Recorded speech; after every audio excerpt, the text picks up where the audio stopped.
ஆண்டவர் சொல்லுகிறார், அநியாயம் செய்கிறவன் இன்னும் அநியாயம் செய்யட்டும், பரிசுத்தம் உள்ளவர்கள் இன்னும் பரிசுத்தமாகுங்கள். இதோ நான் சீக்கிரமாய் வருகிறேன், அவனுடைய கிரியைகளின்படி நான் அளிக்கும் பலன் வருகிறது. ஆண்டவர் சொல்லுகிறார், no man can escape on that day. ஒரு மனிதனை நியாயத்தீர்ப்புக்கு தப்பித்துக் கொள்ள முடியாது.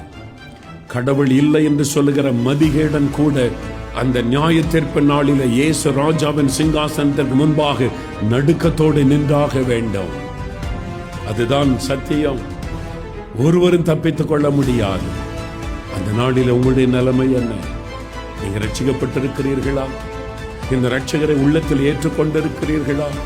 அவருடைய ரத்தத்தினால் உங்களுடைய இருதயம் கழுவப்பட்டிருக்கிறதா? அவருடைய பரிசுத்த ஆவியை பெற்று பரிசுத்த வாழ்க்கைக்கு ஒப்பு கொடுத்திருக்கிறீங்களா? இல்லாவிட்டா இன்னைக்கு ஒப்பு கொடுங்க, இன்னைக்கு ஒப்பு கொடுங்க. ஒருவர் கூட நரகத்திற்குள்ளே போய்விடக் கூடாது. எல்லாரும் மோட்சத்தில் உண்மை சந்திக்கடா ஆண்டவரே. அது ஒன்றுதான் என்னுடைய ஜெபம்.